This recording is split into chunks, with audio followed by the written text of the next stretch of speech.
Welcome back to the Real Estate Rat Pack Radio Show with Chris, Joe, and Rob. The crew is taking your calls, so dial in at 1-800-808-5548. And welcome back to the Real Estate Rat Pack Show. You know, time flies when you're having fun, and let me tell you, this is a subject matter I absolutely love, which is everything associated with seniors from not only a real estate standpoint, but from an estate planning standpoint. We're obviously right now going to be talking about home care standpoint. We have Jason Kirkpatrick in the studio. How you doing, Jason? Good morning to you. Thank you very much. Likewise. You know, let us know a little bit about New Frontier Home Health and what you do out there. Well, New Frontier is a home care agency, and we serve the greater Houston area. We provide in-home care for seniors. We allow them to remain independent in the home, whether it's for a few hours a week or 24 hours a day in some cases. We're there to help make every senior's life comfortable and also take a little bit of pressure off the family because the kids have their own families, their own jobs, their own lifestyles to take care of at least Monday through Friday, and they want to make sure that they've got somebody there to take care of mom and dad.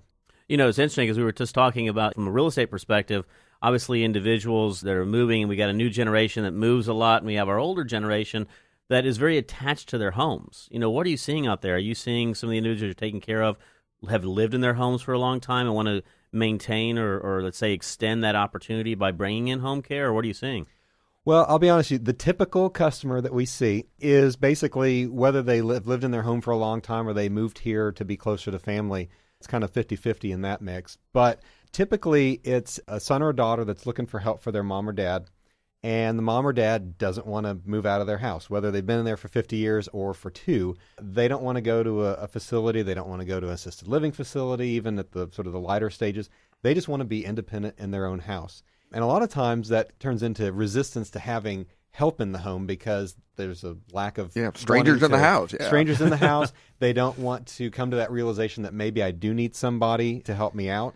We work with mainly the family, the sons, usually the eldest daughter, as you mentioned a little bit earlier, to work with them and work with the parents to say, hey, look, we're not here to take over your life. We're here to make sure that you stay safe, that you can get around. You can go to doctor's appointments if you need. You can go to the store when you need some food. We can help keep things clean around the house and that sort of thing. And that's really the kind of comfort level that we provide. And I know in my family, it has always been one of the spouses passed away. Mm-hmm. And that's when they realize, you know what, I can't do this on my own. Is that what you see a lot of?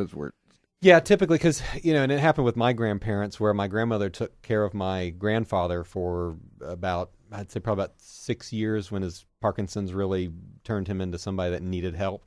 And so typically the spouse will take of the other one for a while. Although what I do see a lot of now is, you guys mentioned this earlier, the people that are 70, 75, 80, they want to have active lifestyles. They want to go out and do stuff. They want to be with friends. They want to go visit family.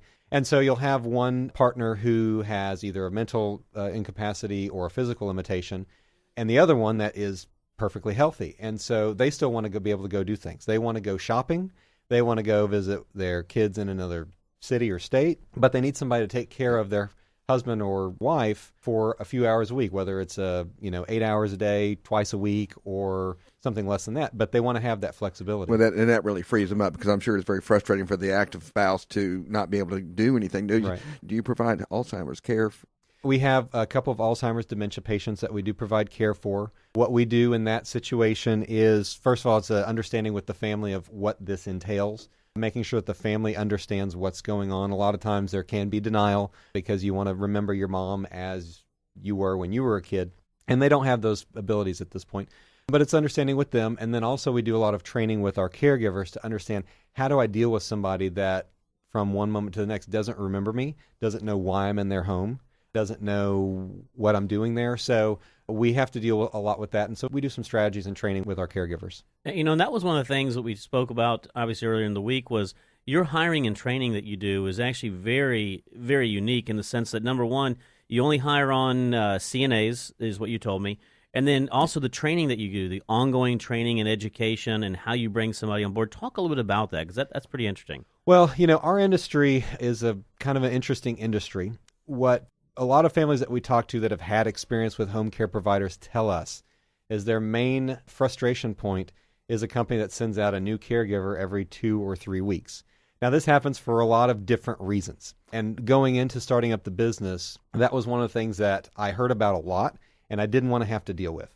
And so what I did is I set up a system for weeding out people that I thought, how do I figure out how to get rid of people that are not going to stick around for too long? And of course, we've had a dud or two. But most of our employees, we've got employees that have been with us for close to 2 years now since we started the company. And then everybody else that we've got has been with us since we started that client. And part of that is our hiring process, number one, we only hire CNAs, which is a state licensed individual, means they have a license on the line that we can check. What does CNA stand for? It stands for Certified Nursing Assistant. Okay. So it's not a nurse, but it is somebody that understands basic life-saving techniques, understands how to transfer a patient, how to move them without injury, those sorts of things. So we purposely wanted to go out and get people with those types of skills as opposed to just simply somebody to show up. And the process that we've done in that has reaped a lot of rewards in the fact that we don't have a whole lot of turnover. I've had employees that have left with proper notice, but they've also come back to me. They've come back a month or two later and say, hey, you got something for me because I'm ready to come back to work for you.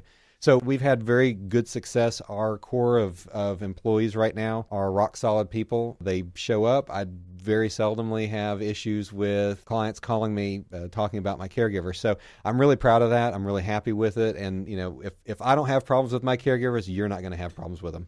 Right. It's a growing need right now because I think the baby boomers are 80 million. And then, of course, when we have the echo boomers, they're also 80 million. Of course, they're at the other end of the spectrum. So I'm seeing businesses like yours are going to be blossoming. There's going to be more of them and things like that. What distinguishes you from the other people out there? Well, I think first and foremost, it's our employees. And I know a lot of people might say that just as a regular reaction to it. But if it's true, it's true. It's actually true. I talk to my employees at least once a week to just about every single one of them, if not once a week, every other week. I go out and I visit my client sites at least once a month. I make sure that I'm in constant contact with the families. I don't do it just to bug people, but I make sure that they know what's going on, that they understand what's going on with the care with their family members. And we just take a personal approach. Everybody has my cell phone number, so you don't have to call into the company and go through the directory and that sort of thing. Call me directly on my cell phone. You text me, you email me, barring me being on vacation halfway around the world, I'm there within half an hour if you need anything. So it's a very good personal touch. I want to keep it that way as long as I can as we grow. It's not that difficult. If you do good service, you don't have problems. So my philosophy is just stay on top of things, make sure everything's running smoothly. I like to call the families before they call me. You also have a very good history of putting one caregiver to really get to know the family and integrate in with the family versus it being switched out, which was one of the big complaints they had at the very beginning, you were saying.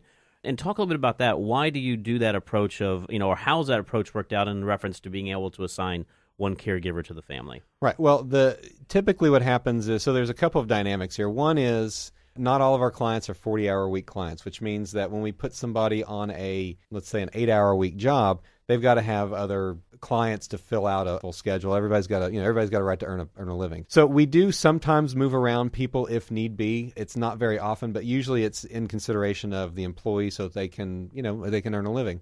But generally, where most of the turnover comes over is people quitting. Because we hire good people and because we take a little bit less home as a company, we spend the money on our employees, but that helps reduce that turnover rate. And, if there's a problem with the caregiver, we'll move them out. We usually don't have problems with anybody, so I haven't had to really do that.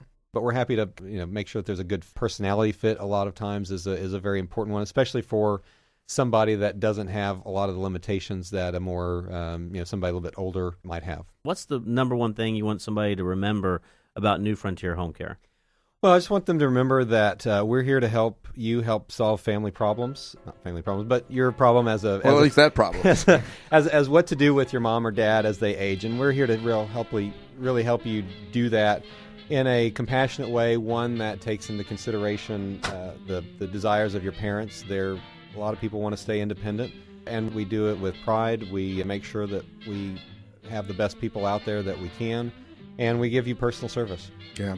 Well, we're going to take a break right now. Sorry about that, Joe. That's all right. I'm saying the same thing. We will be right back.